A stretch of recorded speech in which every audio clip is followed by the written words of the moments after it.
I'm Ron Mackenzie Lafergie, and this is Origins. Today I'm bringing you a video from our new series, Origins, where we'll be discussing the origins of our favorite characters. I'll be going over the origin of none other than Spider-Man. Spider-Man is the most valuable member of Marvel Comics, being incredibly popular among fans and bringing in a ton of money. He's been around since 1962, first appearing in Amazing Fantasy number 15, and has been a huge part of pop culture ever since. But how did he begin?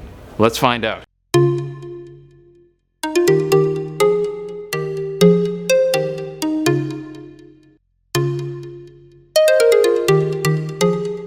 Now, as with pretty much any hero, there are several different origin stories for Spider-Man. In this video, I'll be talking about his original story from 1962. That's right, we're talking original origins. Let's hop to it. Peter Parker was a teenager living in Queens with his Uncle Ben and Aunt May after the untimely death of his parents. He was an incredibly gifted science student who had little luck with the ladies since he was such a nerd.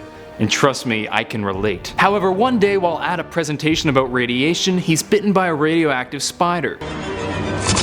Feeling unwell, he leaves the lab only to be nearly hit by a car, but he avoids it by making a huge leap and landing on the wall of a building. Then he goes, "Whoa, I'm climbing on the wall of a building," and he crawls all the way up, crushing a steel pipe like paper. He later discovers that he has gained a multitude of incredible powers. These include speed and strength proportionate to a spider's, and biomagnetism, the ability to cling to surfaces or climb walls. Peter goes on to try out his new powers in an amateur wrestling competition and wears a mask to hide his identity. After easily beating the champ Crusher Hogan, he's approached by a TV producer who offers him a gig on television showing off his powers.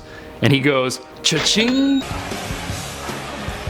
Now here's where this origin story differs from other ones. Spider-Man developed his suit and web shooters because he was a TV star. His original suit was mostly red and black with webbing under his arms, but it soon gave way to his iconic red and blue version. After developing high-tech web shooters that he can use to bind people or swing around, Peter puts on quite the show as the Amazing Spider-Man. Peter plans to use his powers just to make life better for him and his aunt and uncle, with no real inclination towards heroics. But one fateful day, Peter sees a thief running past him and lets him go by since it's not his job to catch criminals. Upon returning home, he learns that his Uncle Ben was shot and killed. Distraught, Peter goes out in search of the killer, and when he finds him, he discovers it to be the very thief he had let past earlier. Racked with guilt that his selfishness had led to the death of his uncle, Peter realizes that, say it with me, with great power comes great responsibility.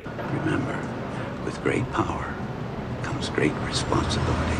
Peter takes to the streets as Spider-Man, fighting crime and catching thieves just like flies. In his first true issue, Amazing Spider-Man number 1, we get our first glimpse at his spider sense, which warns him of incoming danger and helps greatly in fights against sneak attacks. My spider senses are starting to tingle. As Spider-Man gains notoriety as a hero, publisher J. Jonah Jameson decides Spidey is bad news and starts campaigning against the web-slinger. Seeing an opportunity, Peter begins taking candid photos of himself and selling them to Jameson's magazine and later to his newspaper, the Daily Bugle. Peter's appearance changes somewhat as the comics progress. He ditches his glasses a few issues in, but not because of his powers like they said in the movie. In his original story, Peter only wore glasses with a very weak prescription because his Aunt May was worried he'd strain his eyes while studying. How adorable is that? He also loses the armpit webs from his costume a few years later, which was great because they looked so dumb. As Peter continues his battles against crime, he comes up against a wide range of villains, building up one of the coolest rogues galleries of all time. With enemies like Venom, Dr. Octopus, and Green Goblin, Spidey is continually adapting to defeat new villains in inventive ways. Peter goes on to be quite the ladies' man, first dating Jameson's secretary, Betty Brant,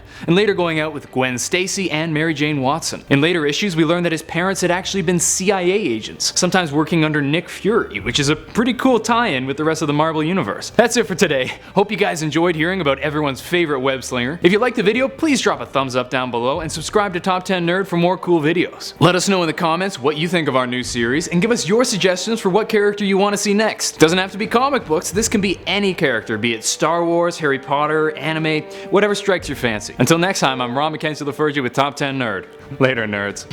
Spider-Man, Spider-Man, does whatever a spider can. Spins a web any size, catches thieves just like flies. Look out, here comes the Spider-Man. Is he strong? Listen, bud, he's got radioactive blood.